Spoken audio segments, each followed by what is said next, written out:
오늘 이 시간에는 사무엘상 6장 1절부터 14절까지 말씀을 가지고 그 길 따라라고 하는 제목의 말씀으로 우리 오늘 이 시간에 함께 하나님의 말씀을 나누도록 하겠습니다. 사랑하는 우리 성도 여러분들, 오늘날 우리가 살아가는 이 사회에서 특별히 우리 젊은 세대들 사이에서 반꼰대라고 하는 정서가 많이 자리 잡혀 있는 것 같습니다. 우리 젊은 세대들이 가장 듣기 싫어하는 말 중에 하나가 무엇이냐면 나 때는 말이야 라고 하는 이야기입니다. 나 때는 이러이러했는데 그것에 비해서 너희들은 감사할 줄 알아야 된다. 혹은 나 때는 이렇게까지 했는데 너희들은 이 정도밖에 하지 못하느냐라고 하는 이야기를 듣는다면 우리 젊은 세대들이 어떻게 생각하는지 아십니까? 아유 저 양반, 아유 저분 엄청 꼰대네 라고 생각하면서 마음의 문을 쉽게 닫는 경우가 많이 있는 것입니다. 그런데 이러한 꼰대 문화라고 하는 것은 어느 곳에나 있는 것 같습니다. 그리고 생각해보면 이러한 문화들은 우리 교회 안에도 있다라고 생각을 합니다. 우리도 교회 안에서 많이 이러한 이야기들을 했을 수도 있습니다. 내가 청년 때에는, 내가 고등학생 때에는, 내가 너희만 할 때에는 이런 이야기를 아마 우리 또한 하지 않았을까라고 하는 생각을 해보게 됩니다.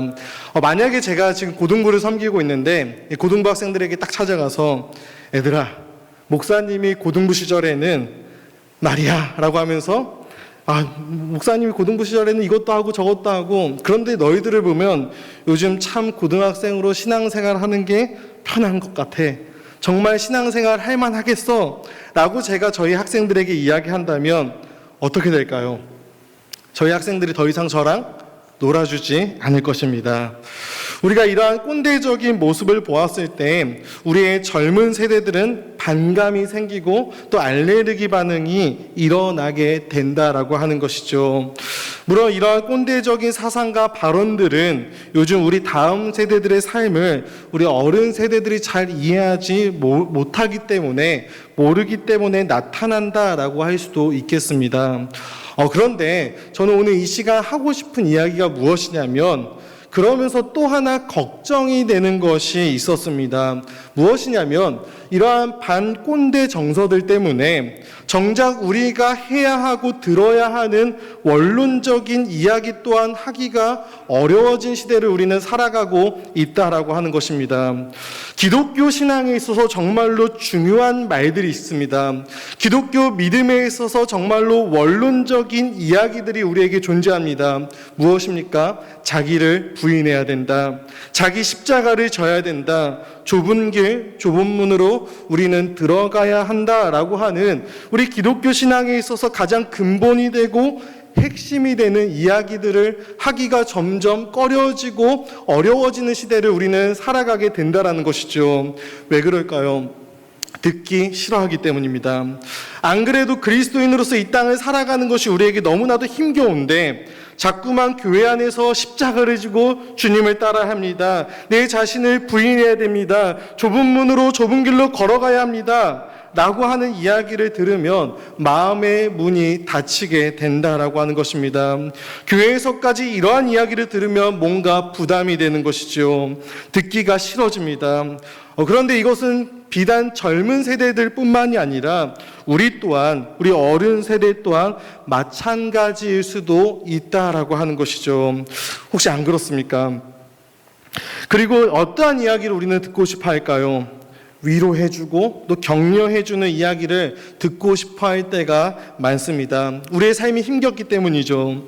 교회에서 위로와 격려는 참으로 중요한 요소고 제가 오늘 이 시간 이 위로 격려해주면 안 됩니다 라고 하는 이야기는 하고자 하는 것이 아닙니다. 하지만 너무 이러한 이야기들만 우리가 듣고자 하면 안 된다라고 하는 것이죠. 이러한 이야기에 앞서서 먼저 우리는 무엇보다도 우리 기독교 신앙에 있어서 근간이 되는, 근본이 되는 이야기, 이러한 원론적인 이야기에 우리의 귀를 기울여야 할 줄로 믿습니다. 마가복음 8장 34절을 보면 우리 예수님께서 이렇게 말씀하십니다. 우리 함께 읽어보도록 하겠습니다. 시작. 무리와 제자들을 불러 이르시되 누구든지 나를 따라오려거든 자기를 부인하고 지고 나를 따를 것이니라. 예수님께서 지금 나를 따라오려거든, 즉 예수 그리스도의 제자로서의 삶을 살아가기 위해서는 너희들에게 두 가지가 필요한데, 하나는 자기를 부인해야 된다. 그리고 둘째로는 자기 십자가를 지고 예수 그리스도, 예수님을 따라야 한다라고 주님께서 말씀하십니다. 이것이 바로 우리 예수님께서 우리에게 말씀해 주신 예수님의 제자로서의 삶이 되어지는 것이죠. 우리가 자기를 부인하고 자기 십자가를 진다라고 하는 것을 생각할 때 우리는 단순히 상징적인 것이다라고 생각할 때가 종종 있는 것 같습니다. 내가 무엇인가 좀 힘든 것 가지고 우리는 나를 부인하고 내 십자가를 내가 지고 살아간다라고 생각하는 것이죠. 하지만 이 예수님 당시에 예수님께서 이 말씀을 하실 때 이 당시 상황에서 이 십자가라고 하는 것은 상징이 아니었습니다. 이 십자가는 상징이라고 하기보다는 현실이었고 실제였다라는 것입니다. 그래서 우리는 이 말씀을 들을 때 단지 상징이다라고 생각하면 안 되는 것입니다. 예수님 당시에 이 사람들에게 십자가를 진다라고 하면 정말로 나의 눈앞에 십자가를 지고 가던 죄인들의 얼굴이 떠오르는 것이에요. 다시 말해서 이 무리들 앞에서 예수님께서 자기 십자가를 져라 라고 하는 이 말씀은 네가 조금 힘든 삶을 살 것이다가 아니라 내가 나중에 지고 갈 그 죄인이 지고 가는 그 형틀을 네가 짊어지고 가서 너 또한 죽을 것이다 라고 하는 말이 되는 것입니다. 이것은 진짜였고 실제였다라는 거예요. 죽기 전에 이 죽어가는 사람이 마지막으로 짊어지고 가는 그 죄수의 형틀을 짊어지고 그 골고다 언덕길로 올라가는 그러한 자가 되어야 나의 제자다라고 주님께서 말씀하고 있는 것입니다. 십자가를 지고 간다라고 하는 것은 정말로 죽는다라는 것입니다. 자기를 부인한다라고 하는 것은 정말 죽은 사람처럼 내 자신을 여긴다라는 것이죠. 십자가를 지고 가야 한다라고 하는 것은 정말로 죽으러 걸어가시는 우리 예수님처럼 나도 죽으러 가겠다라고 하는 것입니다. 그리고 오늘 이 예수님의 말씀 이후에 이 말씀을 들은 사람이 두 부류의 무리로 나누어집니다. 하나는 자기를 부인하고 자기 십자가를 지고 제자의 삶을 살아가거나 아니면 그저 무리로 남거나 이겠죠. 사랑하는 우리 성도 여러분, 이 예수님의 말씀 앞에서 우리는 제자로 따르겠습니까? 아니면 그냥 무리로 남아있겠습니까? 이 질문을 가지고 오늘 본문 말씀을 우리가 함께 살펴보도록 하겠습니다. 오늘 우리가 사무엘상 6장 말씀을 읽었습니다. 그런데 이 6장 말씀을 이해하기 위해서는 이 앞에 나와 있는 4장과 5장에 대한 이야기에 대한 이해가 우리에게 있어야 됩니다. 사무엘상 4장을 보면 이스라엘과 블레셋이라고 하는 이 민족과의 전쟁을 하는 이야기가 나오고 있습니다. 그런데 이스라엘과 블레셋과의 전쟁 중에 이스라엘의 군사가 4,000명가량이 전사하는 참패를 당하게 됩니다. 우리 사무엘상 4장 2절을 함께 읽어보도록 하겠습니다. 시작. 그들이 싸우다가 이스라엘이 블레셋 사람들 앞에서 패하여 그들에게 전쟁에서 죽임을 당한 군사가 4,000명가량이라 라고 이야기를 하죠. 이 참패를 당한 이스라엘 백성들 그리고 그들의 장로들이 이 참패 앞에 어떠한 생각을 하냐면 이어서 4장 3절에 이렇게 말합니다. 우리 함께 읽어보겠습니다. 시작.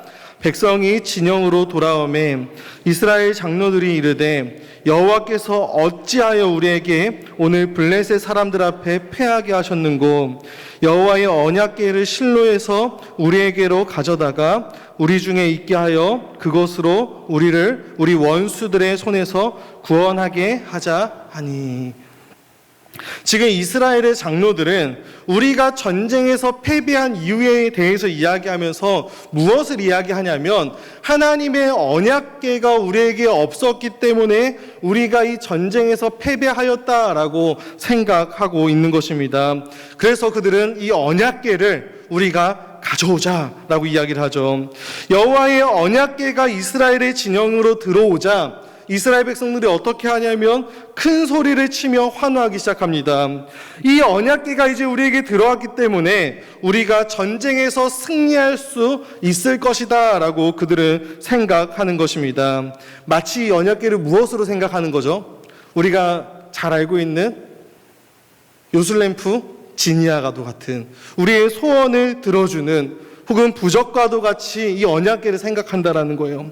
이 언약궤 안에는 십계명이 들어있고 아론의 쌍난 지팡이가 들어있고 만나 한 호멜을 담은 항아리가 담겨져 있었습니다. 그리고 이것의 중요한 것은 무엇이냐면 이 언약궤는 여호와의 임재를 상징했다라는 거예요. 여호와의 임재를 상징하는 것.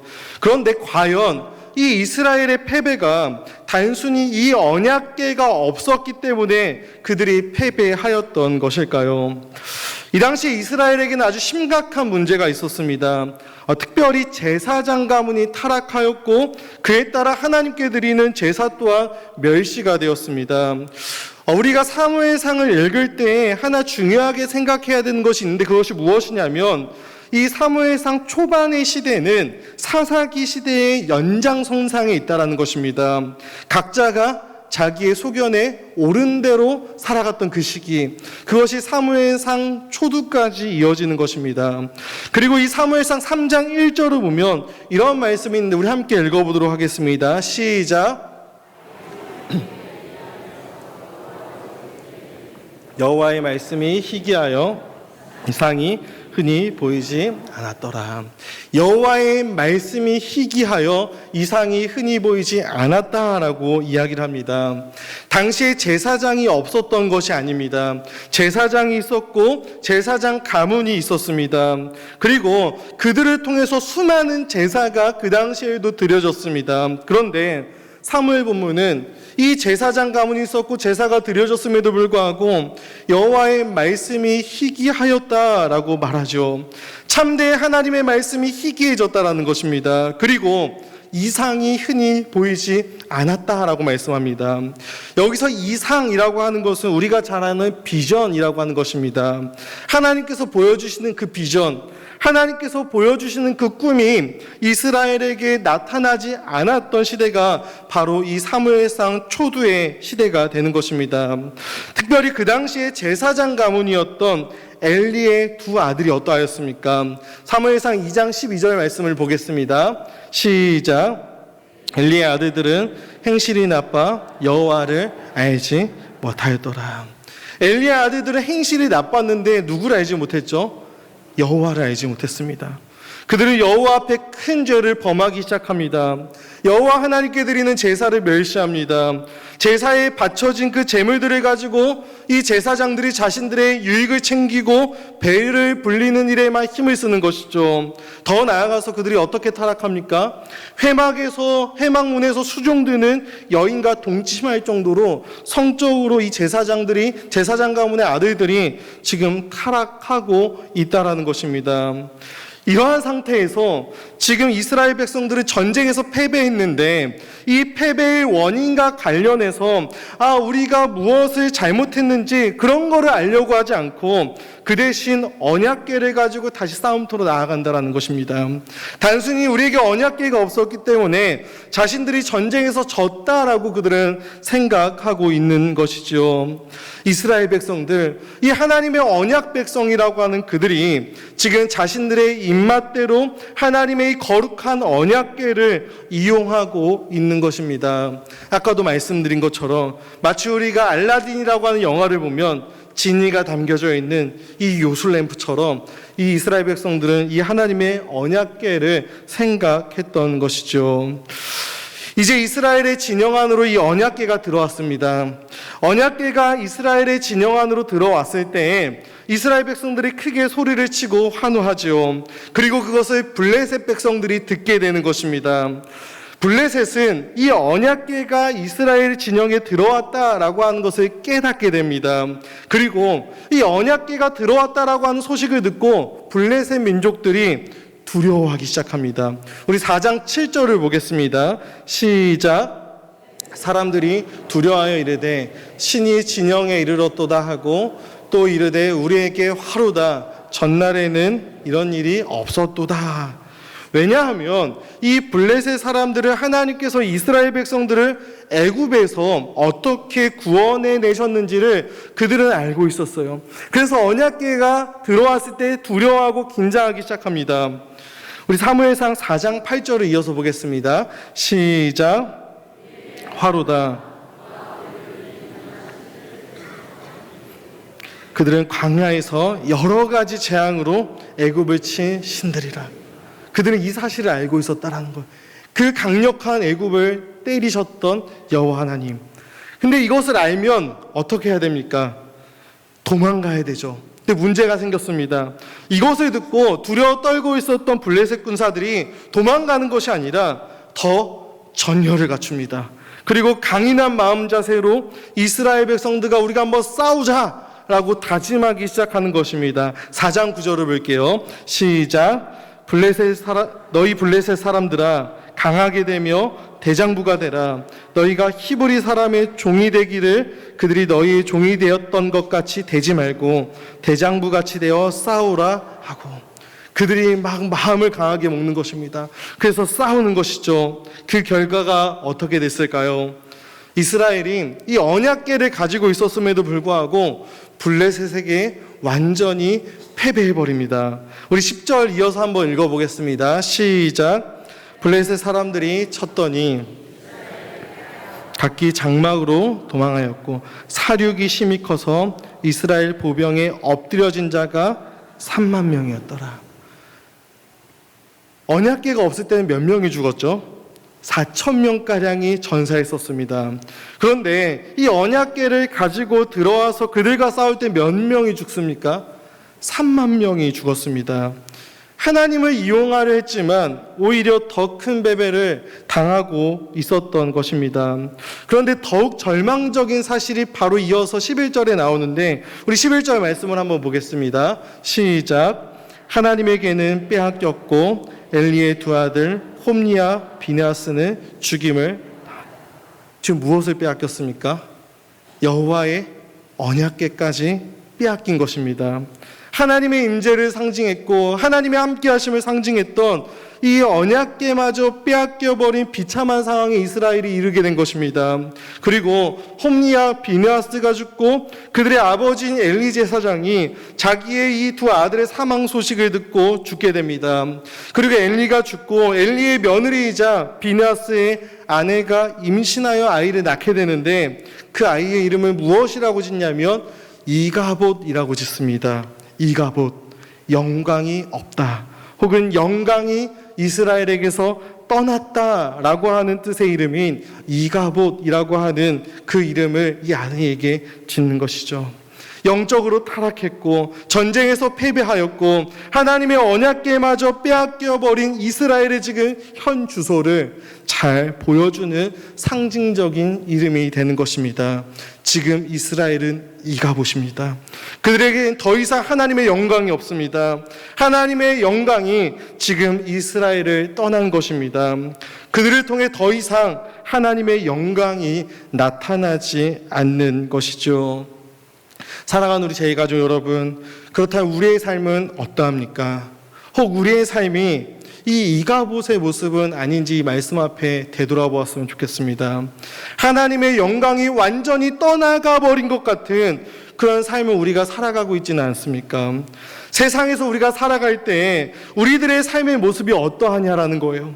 세상 가운데서 우리가 살아갈 때 택하신 족속, 왕 같은 제사장, 거룩한 나라, 그의 소유된 백성처럼 우리가 살아가고 계십니까? 아니면 믿지 않는 자들 사이에서 그들과 똑같이 살아가고 있지는 않습니까?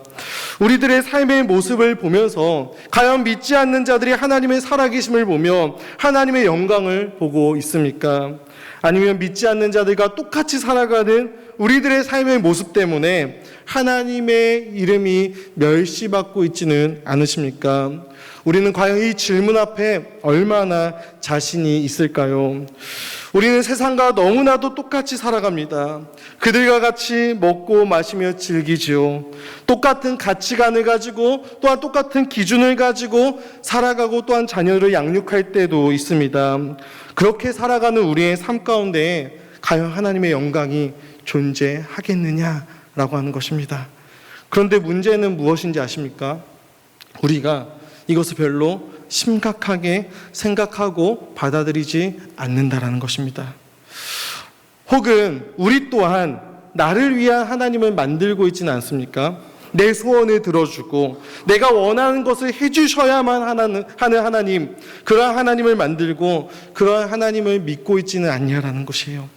하나님을 다른 잡다한 잡신들을 믿듯이 그렇게 우리가 믿지는 않냐라는 것이죠. 나 같은 죄인을 구원하여 주신 그 복음에 대한 벅찬 감격과 감사는 점점점 사라져만 가고, 그래서 내가 그 주님을 위해서, 그 복음을 위해서 내가 살겠노라 결단하며 나아가는 모습은 보이지 않고 그저 내 소원을 들어주셔야만 하는 그런 하나님을 만들어서 섬기고 있지는 않은지 이 말씀 앞에 우리는 우리의 모습을 되돌아 보아야 하는 것입니다.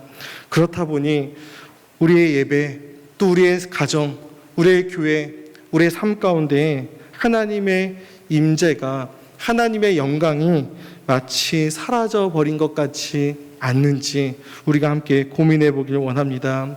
또 오늘날 우리 한국교회의 모습이 어떻습니까? 너무나도 안타까운 이야기지만 이가봇의 상황 같습니다. 완전히 영광이 떠나가버린 모습 같아 보이는 것이죠. 세상으로부터 교회는 비판을 넘어섰습니다. 비난과 조롱의 대상이 되었죠. 우리가 지난 3년 코로나를 겪으면서 사실 교회가 이 당시에 빛과 소금의 역할을 감당해야 됐는데, 그런데 오히려 교회의 모습 때문에 교회가 세상으로부터 바이러스 취급까지 받았던 적이 있었던 것이죠. 세상이 더 이상 교회를 인정하지 않고 인정하지 않는 것뿐만이 아니라 교회에 대한 아무런 기대가 없어 보입니다. 하나님의 영광이 완전히 떠나가 버린 상황, 더 이상 하나님의 영광을 나타내지 못하고 있는 상황, 이 이가봇의 상황이 우리의 상황이고 오늘날 교회의 상황이 되어 버리지는 않았는지 우리가 이 말씀 앞에 우리의 모습을 되돌아 보아야 할 것입니다. 그런데 5장을 보면 상황의 반전이 일어납니다. 블레셋 사람들이 하나님의 궤를 가지고 그들의 신인 다곤이라고 하는 신이 있는 그 다곤의 신전에 이 여호와의 궤를 들여놓고 다곤 곁에 그 여호와의 언약궤를 둡니다. 이것은 아주 상징적인 행동이 되는 것입니다. 무엇입니까? 우리가 믿는 신 다곤이 이스라엘 너희들의 신 여호와 하나님을 이겼다라고 하는 아주 상징적인 의미가 있는 것이죠. 이 당시에 나라와 나라, 민족과 민족, 이러한 전쟁은 그 나라, 그 민족이 믿는 신들의 대리전으로 여겨졌던 것입니다. 그런데 이 다곤의 신전에 여호와의 궤를 두었다라고 하는 것은 자신들이 이겼을 뿐만이 아니라 하나님의 임재의 상징이었던 언약궤가 자신들이 믿는 이 다곤이라고 하는 신전에 그 들어감으로 말미암아 우리의 신이 여호와를 이겼다, 완전히 우리가 완승했다라고 그들은 생각했을 것입니다. 그런데 다음날 다곤의 신전에 딱 들어가 보니까 이상한 일이 벌어졌습니다. 어떠한 일이 벌어졌냐면 다곤이 여호와의 언약궤 앞에 엎드려져 있는 것입니다. 그리고 그 얼굴이 땅에 닿아 있습니다. 한 번은 우연일 수가 있습니다. 그래서 블레셋 사람들은 다곤을 다시 일으켜 세워놨습니다. 그리고 이튿날 아침에 다시 들어가 보니까 이번에는 다곤이 여호와 하나님의 언약궤 앞에서 다시 엎드려져 있는데 이번에는 어떻게 되었죠? 머리와 손목이 끊어져서 문지방에 있고 다곤의 몸뚱이만 남게 된 것입니다. 하지만 여기서 끝이 나지 않습니다. 이번에는 이 여호와의 언약궤가 있는 아스돗이라고 하는 지역을 하나님께서 직접 때리시기 시작합니다. 우리 사무엘상 5장 6절을 함께 보겠습니다. 시작.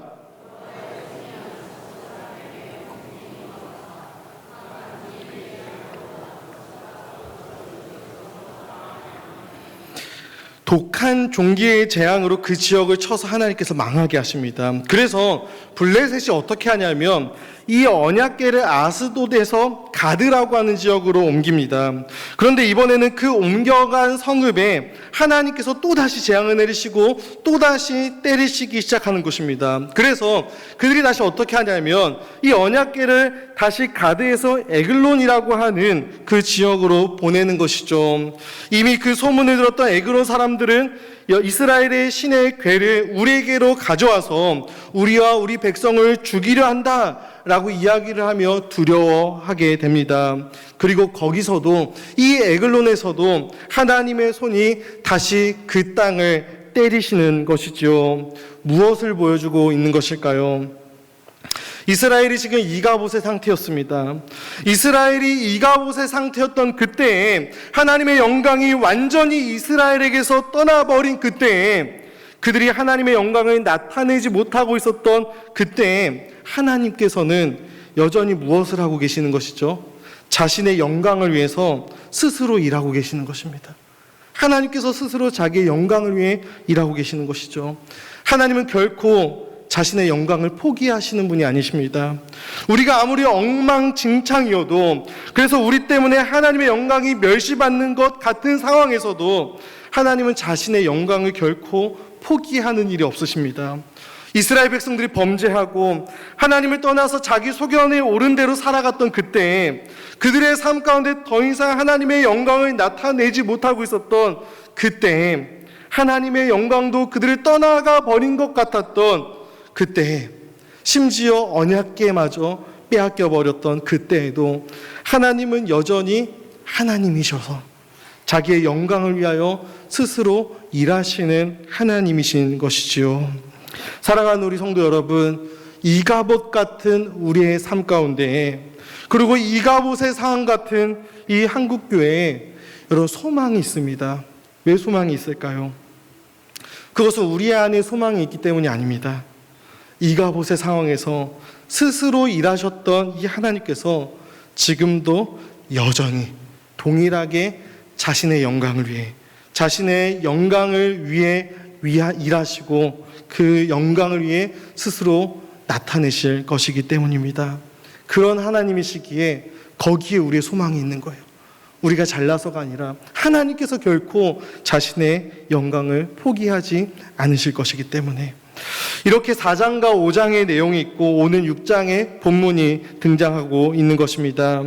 6장을 보면 여호와의 궤가 블레셋에 있은 지 7달이 되었다라고 이야기를 합니다. 7개월이 지난 것입니다.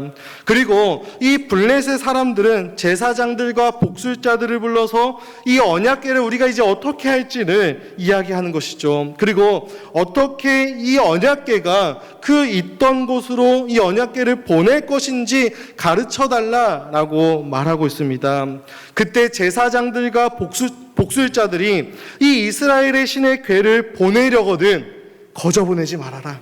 거저 보내지 말고 속건제를 드려서 보낼 것을 이야기합니다.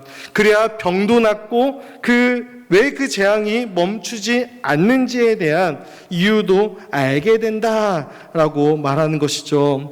그런데 그 속건제의 방법이 매우 특이합니다. 어떤 것이냐면 우리가 오늘 읽었던 6장 4절부터 9절에 이 내용이 나와 있는데, 금 독종 5과 금지 5마리여야 하는데 이것과 너희 통치자들에게 내린 재앙이 같다라고 이야기를 하죠.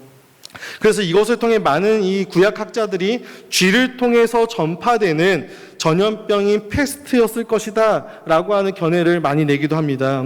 아무튼 이 병은 쥐를 통해서 전염되는 병이었습니다. 그래서 이 독한 종기의 형상과 쥐의 형상을 만들고 새 수레를 하나 만들어서 멍에를 메어보지 아니한 젖나는 소 2마리를 끌어다가 이 소의 수레를 메우고 이 송아지들은 따로 집으로 돌려보낸다라는 것입니다.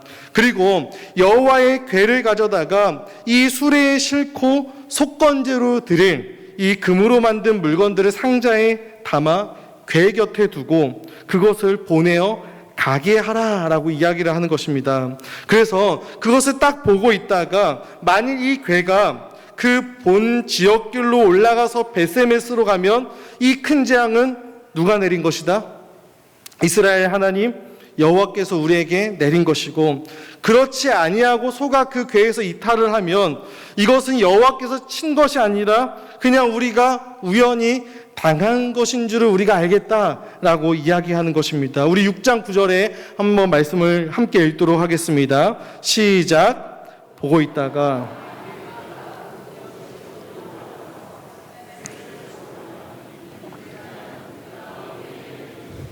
그렇지 아니하며 우리를 친 것이 그의 손이 아니요 우연히 당한 것인 줄 알리라 하니라. 그런데 우리가 한번 곰곰이 생각해 보길 원합니다. 과연 이것이 가능할까요? 이것이 과연 가능할까요? 저는 이거 정말로 불가능한 조건이었을 것이다라고 생각을 합니다. 왜 그러냐면 첫 번째는 이 암소가 어떠한 암소죠? 한 번도 수레를 끌어보지 않았던 암소예요. 두 번째는 무엇이죠? 이 암소는 젖나는 소 2마리다라고 이야기를 하죠. 어린 새끼가 있었던 암소라는 거예요. 그리고 그 암소와 송아지들을 또 떨어뜨려 놓습니다. 이것은 어미의 본성으로 도저히 할 수 없었던 일입니다. 암소가 새끼들을 놓고 간다라고 하는 것은 거의 불가능한 일일 것이죠. 이 암소는 본능적으로 이 새끼들이 있는 곳으로 돌아가려고 할 것입니다. 자연스럽게 새끼들이 있는 집으로 가려고 할 것이죠.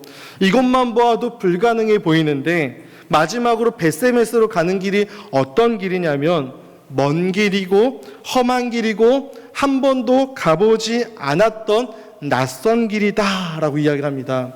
도저히 가능성이라고는 눈꼽만큼도 없어 보이는 조건들인 거예요. 마치 이 조건은 블레셋에게 지금 임한 이 재앙이 여호와 하나님으로부터 난 것이다 라고 하는 것을 인정하지 못하게끔 만들어 놓았다라는 거예요. 하나님의 영광을 나타낼 수 없게끔 이 모든 조건들을 갖춰 놓았다라는 것이죠. 그런데 어떠한 일이 벌어질까요? 오늘 보면 6장 10절부터 16절까지의 내용을 보면은 어떠한 일이 벌어지는지를 이야기하는데 먼저 12절을 한번 보겠습니다. 12절 시작. 스길로 바로 행하여 대로로 가며 갈 때에 울고 좌우로 치우치지 아니하였고 블레셋 방백들은 벳세메스 경계선까지 따라가니라. 벳세메스를 한 번도 가보지 못했던 그 암소, 그리고 한 번도 수레를 끌어보지 않은, 단 한 번도 멍에를 메어보지 않았던 그 암소가 어떻게 합니까? 지금 벳세메스 길로 바로 행하며 대로로 가고 있습니다. 이탈하지 않는 것입니다. 이 모든 장면을 블레셋 방백들이 보게 됩니다. 그들의 이 믿을 수 없는 장면을 보면서 어떻게 생각했을까요? 말도 안 되는 일이 지금 벌어지고 있는 것입니다. 사랑하는 우리 성도 여러분, 지금 하나님께서 이 암소를 통해서 이스라엘의 이가봇과 같은 상황에서 자기의 영광을 나타내 보이시는 거예요. 불가능한 그 일을 가능하게 하심으로 다곤을 쓰러뜨리고 다곤을 부서뜨린 일, 언약궤가 있는 곳에 재앙을 내린 그 일을 하나님께서 친히 행하셨음을 지금 이스라엘뿐만이 아니라 블레셋에게 증명하심으로 하나님만이 유일한 하나님이고 또 이스라엘의 하나님만이 오직 살아계신 하나님이시다라고 하는 자기의 영광을 스스로 이 암소들을 통해서 하나님께서 증명해 보여주셨다라는 것입니다. 그런데 우리가 여기서 중요하게 살펴보아야 하는 표현이 있는데 무엇이냐면 12절에 아주 중요한 표현이 하나가 나옵니다. 무엇일까요? 이 암소가 벳세메스 길로 바로 행하며 대로로 가는데 어떻게 하면서 지금 가고 있습니까? 어떻게 하면서 가죠? 울며 갑니다. 암소가 울면서 가는 거예요. 암소가 이 벳세메스 따라서 올라가는데 그냥 가는 것이 아니라 울고 좌우로 치우치지 아니하였다라고 이야기하죠. 하나님께서 하나님의 영광을 나타내는 그 일에, 하나님의 살아계심을 증명하는 그 일에 이 암소를 사용하시는데 그렇게 쓰임받고 있는 이 암소가 지금 울고 있어요. 왜 울고 있을까요? 우리 6장 10절 말씀 보겠습니다. 시작. 젖나는 소 둘을 끌어다가 수레를 메우고, 젖나는 소 둘을 끌어다가 수레를 메우고 송아지들은 집에 가두고. 지금 암소는 무엇을 하고 있냐면 자기의 본성으로, 자기가 가지고 있는 이 모성애로는 송아지들이 있는 이 집으로 돌아갈 수밖에 없어요. 그것이 정상입니다. 하지만 지금 이 암소는 무엇을 하고 있는 거죠? 자기를 부인하고 있는, 자기의 본성을 거스르고 자신의 모성애를 거스르고 어떻게 합니까?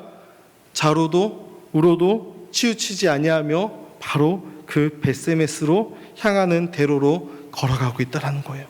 어떻게 하면서? 울면서, 눈물을 흘리며. 왜요?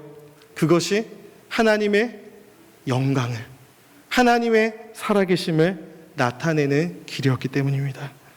그것이 하나님의 뜻이었기에 지금 이 암소는 자기의 어미의 본성을 거스르면서 울며 좌우로 치우치지 아니하고 이 벳세메스 길로 걸어가고 있는 것입니다. 그런데 그렇게 울며 그 길을 걸어간 이 벳세메스로 간 암소가 어떻게 됐을까요? 우리 14절 말씀을 우리 함께 마지막으로 읽도록 하겠습니다. 시작.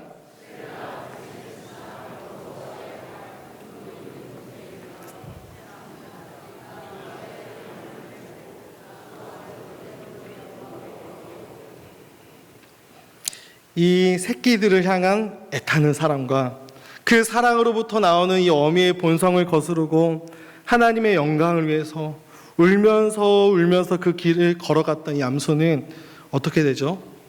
여호와께 드리는 제사의 제물로 바쳐지게 되는 거예요. 하나님의 영광을 위해 하나님의 뜻을 이루고자 울며 그 길을 걸어갔는데 그 길 끝에 무엇이 있냐면 죽음이 있었다라는 거예요.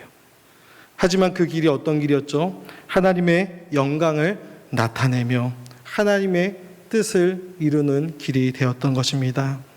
사랑하는 우리 제2가족 여러분, 우리가 들어본 말 중에 이런 말이 있을 것입니다. 십자가 없는 영광은 없다라고 하는 말이죠. 십자가 없는 영광은 없다. 그리고 저는 오늘 말씀을 시작하면서 예수님께서 이야기하셨던 제자도에 대해서 함께 나누었습니다. 사랑하는 우리 성도 여러분, 우리 모두는 하나님의 영광을 위해 살아가는 예수 그리스도의 제자로 부름받았습니다. 그래서 우리 웨스트민스터 소요리문다 1문에서 뭐라고 이야기하죠? 우리의 제일 되는 목적이 무엇이냐? 하나님을 영화롭게 하고 하나님을 즐거워하는 삶. 우리는 이 하나님의 영광을 나타내는 제자로서 부름받은 자들이 바로 우리들이고 성도들입니다. 그리고 이 길은 무엇과도 비교할 수 없는 복된 길이고 영광스러운 길입니다. 하나님의 영광을 나타내는 길이기 때문이죠. 하지만 십자가 없는 영광도 없습니다. 이 길을 걸어가기 위해서 우리는 반드시 자기를 부인하고 자기 십자가를 지고 예수님을 따르는 삶이어야 된다라고 성경은 우리에게 이야기하죠. 결코 쉽지 않습니다.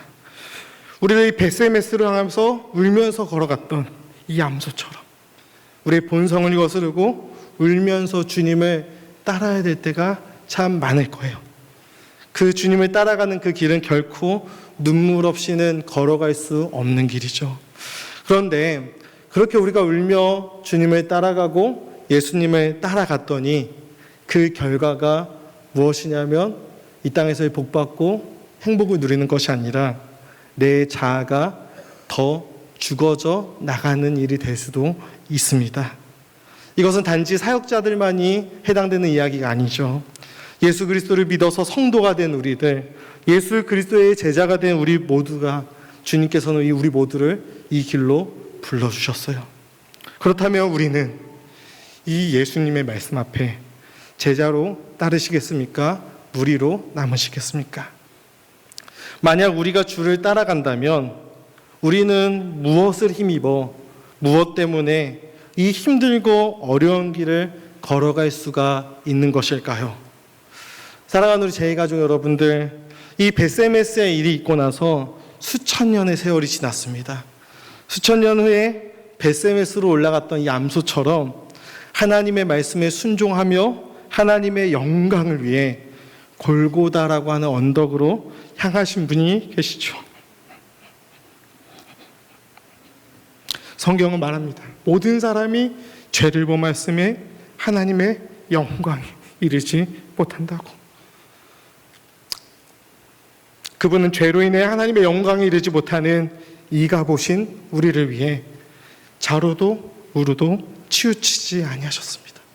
그리고 바로 그 길로 걸어가셨죠.